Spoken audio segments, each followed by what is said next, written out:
Good evening, everyone. Stay with us today as we pay tribute to Charlie Kirk, dive into the nuclear family, and break down the polling data from the 2026 midterms. This is the Martin Memo.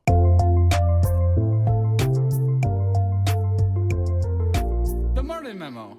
All right, good evening, everyone. I'm Zachary Martin, the host and founder of the Martin Memo. I want to start off by thanking you all for joining us for what we believe will be the start of a nationwide movement.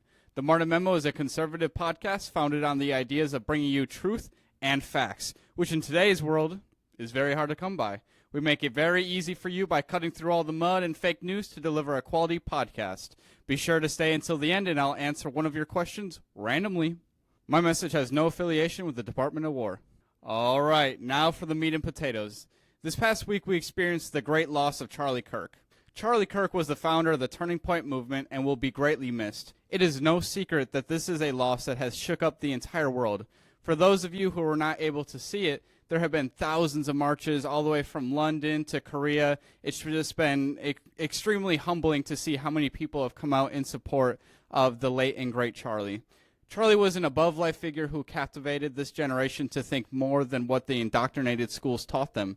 Everywhere he went, he drew thousands of people. He will be remembered as a successful entrepreneur, a family man, and most of all, in his own words, his courage for his faith. With all that being said, I want to address rumors and misquotes that I heard this week that I thought were disgusting. All right, so here's the fake quote number one. I think it's worth to have a cost of, unfortunately, some gun deaths every single year so that we can have the Second Amendment to protect our other God-given rights. All right, now let's listen to what he actually said. Driving comes with a price. 50,000 people die on the road every year. Wow. That's a price. You get rid of driving, you'd have 50,000 less auto fatalities. But we have decided that the benefit of driving, speed, accessibility, mobility, having products, services, is worth the cost of 50,000 people dying on the road. Wow. So we need to be very clear that you're not going to get gun deaths to zero. It will not happen. Right. You can significantly reduce them through having more fathers in the home, yes, by having more armed guards in front of schools.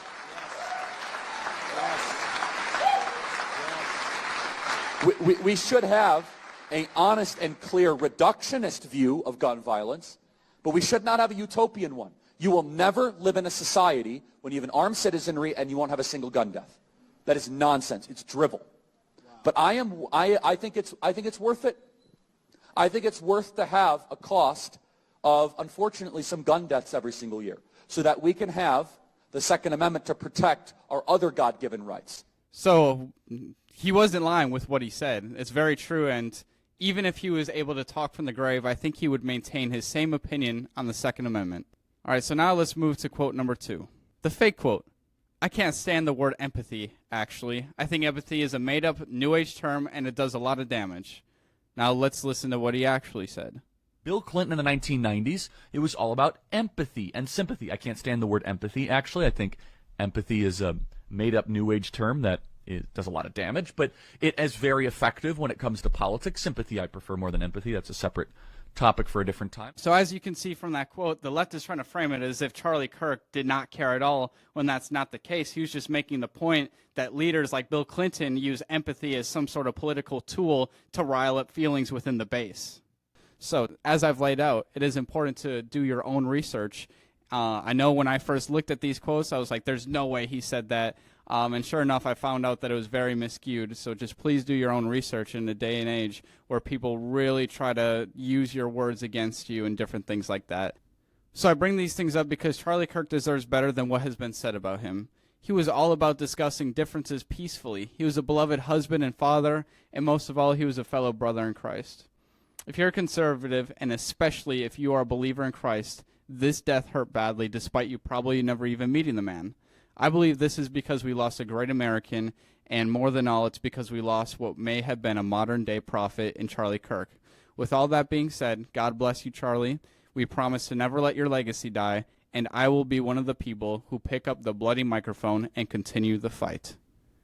With all that being said, growing up, my idea of family was shaped by sitcoms showing mom, dad, and kids around the table. The image of a nuclear family stuck with me, but as I got older, I'm finding it harder to find. Is that reality, or am I crazy? Let's go ahead and dive in.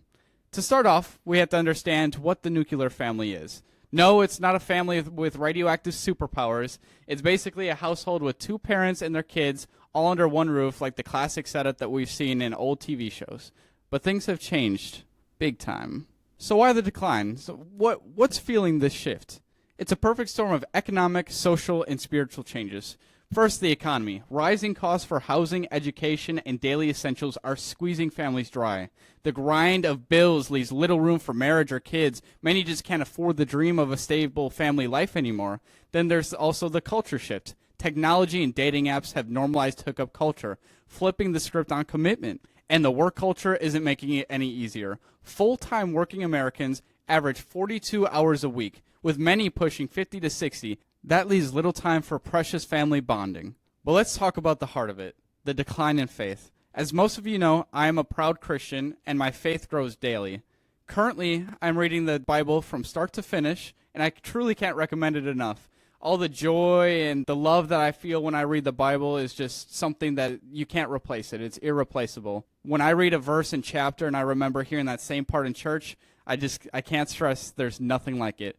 With that being said, in 1960, 90% of Americans identified as Christian. Today, it's only 62%. And among Gen Z and millennials, only 55% claim Christianity. Faith-based values once held marriage as a sacred, lifelong commitment, fostering stability and prosperity. Without that anchor, family rituals and role models falter. Studies show divorce in non-religious homes doubles the rates of kids abandoning Christ. So why the drop-off?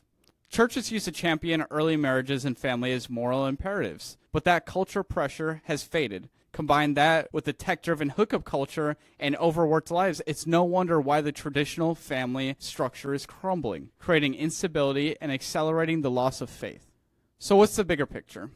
A parallel decline. Let's zoom out real quick and connect the dots. The decline of the nuclear family and Christianity has run side by side for decades. In 1960, 87% of kids lived in nuclear homes and 90 to 95% of adults were Christian. Fast forward to today, only about 18% of households are nuclear and 62% of Americans identify as Christian. That's a 55% drop-off in nuclear families since 1960 and a 31% decline in Christian affiliation. So why the link? Kids in two-parent homes are 2 to 3 times more likely to stay Christian. Single-parent homes see twice the religious disaffiliation rate. Stable Christian households provide rituals like family, prayer, or church on Sundays. When the traditions erode, families break apart. It is a vicious cycle, but there is hope. Recent stabilization in these trends suggests we can reverse course with the right moves. All right, enough doom and gloom. Let's talk fixes. First, we need economic relief. I'm a big fan of President Trump. There's no secret about that. But those tariffs, they have to go. They're driving up prices, adding uncertainty, and hitting families where it hurts. Even small inflation spikes make it harder to plan for marriage or kids. Policies like child care subsidies or tax breaks for married couples could ease the burden and encourage family formation. Secondly, we need a cultural reset. Schools and media should champion commitment over hookup culture.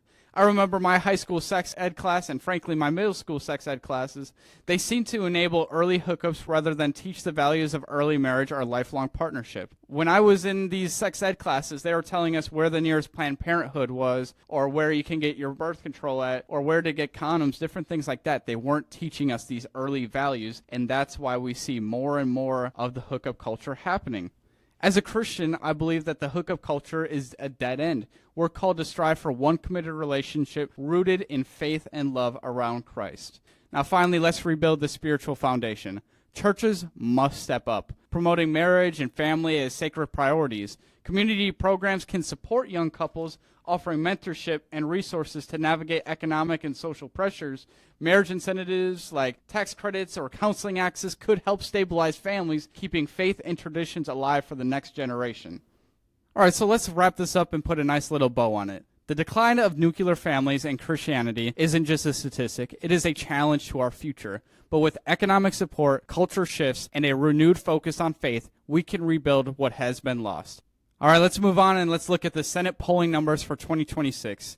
So if you're conservative, you have to feel pretty good about the midterms. That being said, typically conservative voters do not show up on the midterm elections as much as they do for the presidential elections. I'm not too old to remember a couple of years back when they said, oh, the big red wave, it's coming. There's going to be a big red wave. And at best, it was a pink splash on the map. So we need to do better. We need to make sure that we're getting the necessary steps in order to start getting ready for election season. Yes, it's a year and some change out, but we can do better. So currently, there are 35 Senate seats up for grabs. Of those, 5 are considered safe for Democrats, while 14 are considered safe for Republicans. Safe is considered winning the seat by 10% or more, right? All right, let's move on to likely. We have Democrats winning 5 Senate seats to Republicans 3. Likely is defined as winning a seat from 9.9% to 5%. Lastly, there are truly 7 battleground Senate seats. These are the ones that will make or break the majority. These states are Alaska, Georgia, Iowa, Maine, Michigan, Minnesota, Nebraska, and North Carolina. Out of those states, Democrats have a lead in 3, and Republicans have a lead in 5. If these were to remain in place, if these polls were absolutely correct, which a year and change, again, from now, that's like an eternity in politics. If these results were to stand, Republicans will retain 53 seats and the majority. So I cannot stress this enough. Get out and vote. That brings us to our final segment called the Cold Monologue.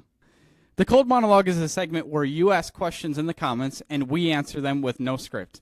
So let's see what question we have on today's docket. Who is your favorite political figure and why? So I feel like the obvious answer is President Trump, right? He is an above-life figure who has captivated the Republican Party, really turned it on its head and spun it around, and you just can't say enough about the guy. He's done an amazing job, and he will be remembered as one of the better modern-day political figures, if not one of the best political figures in our country. As far if we go analyst type, it would be Ben Shapiro. I've been listening to Ben Shapiro since 2016. So what is that? 9 years? Holy cow, I feel old. 9 years, and I just cannot say enough good things about Ben Shapiro. He has done a remarkable work, and he's built up his company from next to zero. So that's someone that I admire, and that's someone who I hope that I can be like someday. So that would be my answer to whomever sent this question in. Great question, by the way. Thank you. Well, folks, that is all we have in store for today. I'm calling on you to join me in this movement. We air 2 episodes a week. On Fridays, I break down the political news of the week, and on Tuesdays, I sit down with people from all walks of life and discuss pop culture and politics, of course. Coming next Friday, blow to bureaucracies and my vision to cut down spending. Hint, the seniors will not be happy. Share your thoughts on X. Follow us on Instagram and Facebook at the Martin Memo, and let's grow this community together. Now, in case I don't see you, good morning, good afternoon, and good night. This is the Martin Memo.